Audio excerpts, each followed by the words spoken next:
권영철의 Y뉴스로 넘어가죠. 어서 오십시오. 안녕하십니까. 예, 권영철 선임 기자. 오늘은 어떤 내용 가지고 오셨어요? 김재수 농림부 장관에 대한 해임 건의안 관련된 내용입니다. 야3당이 김재수 농림축산식품부 장관에 대한 해임 건의안을 제출하기로 합의를 했죠. 예. 여소 야대 국면이어서 해임 건의안은 통과될 가능성이 높아 보입니다. 지금까지 역대 5번의 해임 건의안이 가결됐는데 모두 장관직에서 물러났습니다. 그렇죠. 예. 그래서 오늘 Y뉴스에서는 야3당은 왜 김재수 해임 건의안 카드를 꺼냈을까 이렇게 주제를 정해봤습니다. 김재수 장관, 조윤선 장관이 둘 다 임명이 강행된 건 마찬가지인데 예, 부적격 둘 다 부적격 판단 내리고. 근데 김재수 장관만 해임 건의안을 낸 거예요? 내기로 했습니다. 아직 낸 건 아닌데. 그러니까 왜 김재수 장관만 내기로 한 겁니까? 그게 장관에 대한 해임 건의안을 제출하기 위해서는요. 예. 장관으로 임명된 뒤에 잘못이 있어야 하기 때문입니다. 박근혜 대통령이 이미 뭐 전자결재를 했잖아요. 순방 중에. 임명했습니다. 그러니까 김재수 장관은 이미 보도된 대로 시골 출신의 지방 학교를 나온 흙수저라고 무시한 것이고 청문회 과정에서 온갖 모함, 음해, 정치적 공격이 있었다. 언론 등을 상대로 법적인 조치를 예고하는 이런 글을 자기 대학 동문 사이트에 올렸지 않습니까? 그것은 그러니까 전자결재 떨어진 후에 올린 거예요. 예, 그렇죠. 나는 청문회에서 모함 받았다 이런 글을 써서 올린 거예요. 그렇죠. 예. 내일 취임하는데 이런저런 글을 올렸습니다. 예. 국민의당 박지원 비상대책위원장은 장관 해임 건의안을 제출하기 위해서는 장관으로 임명된 뒤에 문제가 있어야 한다. 조윤선 장관은 임명 후 잘못이 없지만 김재수 장관은 그런 글을 올려서 야당과 언론에 대해 막말을 하고 자기 반성도 없었다. 따라서 김재수 장관은 장관직을 수행할 자질이나 성품이 안 된다는 게 드러난 만큼 해임 건의안을 제출하기로 했다. 그렇군요. 또 한 가지는 선택과 집중의 문제인데요. 예. 장관 3명을 임명했는데 2명에 대해 해임 건의안을 내면은 국정의 발목을 잡는다고 하지 않겠습니까? 예. 또 박 대통령이 거부할 명분이 될 수도 있겠죠. 예. 그리고 이 조윤선 장관은 이미 여성부 장관 청문회에서 적격 청문 보고서를 채택한 적이 있죠. 그렇습니다. 그러다 보니 김재수 장관만 채택한 걸로 보입니다. 그럼 국회가 해임 건의안 의결하면 자동으로 해임이 되는 겁니까? 그렇지는 않습니다. 국회의원의 헌법상 권한인 국무위원 해임 건의는 국회 재적의원 3분의 1 이상이 동의하고 재적 과반수가 동의하면 찬성이 되는 거죠. 예. 가결됩니다. 그렇지만 해임 건의안은 말 그대로 건의안에 불과합니다. 예. 인사청문회에서 부적격 후보로 결론 나더라도 이철성 경찰청장, 김재수 조윤선 장관처럼 대통령이 무시하고 임명하면 방법이 없습니다.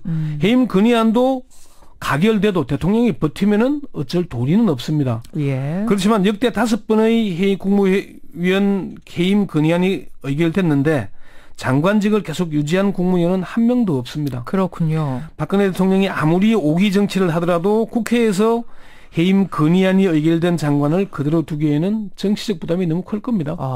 그러면은 이전에는 해임 건의안이 의결된 뒤에 곧바로 해임이 됐어요. 대부분 그렇게 됐죠. 곧바로 거의 나갔습니다. 역대로 해임안이 의결된 국무위원은 1955년에 임철호 농림부 장관, 1969년 권오병 문교부 장관, 1971년 오치성 내무부 장관, 2001년 임동원 통일부 장관, 2003년 김두관 행정자치부 장관 등 5명인데 이 중 3명은 헌법에 사실상 법적 구속력을 부여하고 있었습니다. 그런데 이제 1987년 6월 항쟁 이후 개정된 헌법에는 해임 건의안만 두고 구속력을 삭제를 해버렸어요. 그렇군요. 그렇지만은 임동원 2001년 국민의정부 시절이죠. 통일장관은 해임안이 의결되자 그 다음날 바로 사임을 했고요. 참여정부 시절인 2003년 김두관 장관은 청와대의 만류에도 불구하고 보름 뒤에 사퇴를 했습니다. 자, 그러면 오늘의 주제. 야당은 왜 해임 건의안 카드까지 꺼낸 것이냐? 왜입니까? 첫 번째는 무엇보다도 김재수 장관이 장관직을 수행하기는 부적격하다고 판단했기 때문일 겁니다. 이미 앞에 청문회 과정에서 나온 어머니가 빈곤계층으로 등록돼 있었다는 거, 아파트 헐값 전세, 또 특혜 대출과 헐값 분양 등등 많았지 않습니까? 많았죠. 여기에 청문회가 끝난 뒤에 반성하기보다는 국회의 모함, 언론의 뭐 보도를 비난했잖아요. 나는 모함 받아가지고 내가 고생했다 청문회 과정에 이제 이런 글을 쓴 거거든요. 이게 이제 부적격하다는 판단을 한 거고요.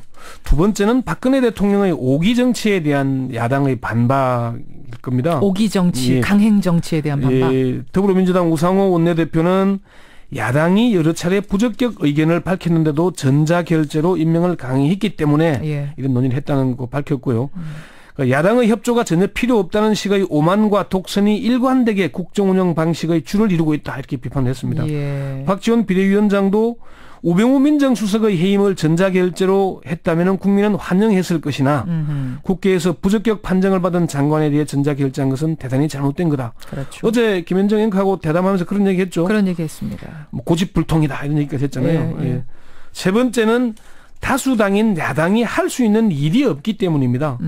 야당이 할 수 있는 일은 인사청문회에서 청문 보고서를 채택하지 않거나 부적격 의견을 낼 수 있지만은 대통령이 무시하면 방법이 없고요. 그래서 야3당 원내대표가 국회 인사청문회에서 부적격 판정 후보자의 임명 강행 등 인사청문제도 미비점을 개선하기 위해 공동 노력한다. 이렇게 합의했거든요. 세 가지 정도 이유를 봅니다. 지금 이제 청취자 문자도 들어옵니다만 인사청문제도 이렇게 할 거면 안 하는 게 낫다라고 싶을 정도로 이번에 보면서 허탈했다는 분들이 많으세요. 부적격 의견 내고 비리를 뭐 한두 가지가 아니라 여러 개를 제시해도 그냥 무시하고 결제. 심지어 외국에서 전자결제하는 시기라면 이거 뭐 하나마나 아니냐. 이제 우리가 잘 봐야 될 게 청와대나 새누리당이 그거를 노리는 게 아닌지 잘 봐야 됩니다. 무슨 말씀이세요? 인사청문제도가 어떻게 만들어졌습니까? 새누리당이 야당 시절 여소야대 국민을 이용해서 밀어붙인 제도입니다. 맞아요.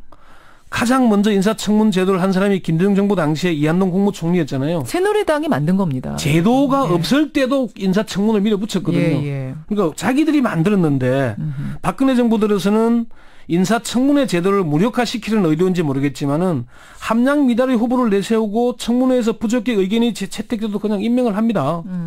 자신들이 야당일 때는 국정의 발목을 잡기 위해 인사청문회를 도입하도록 밀어붙이고 자신들이 여당이 된 뒤에는 제도를 무력화시키려 한다면은 차라리 인사청문회 제도는 없애는 게 낫죠.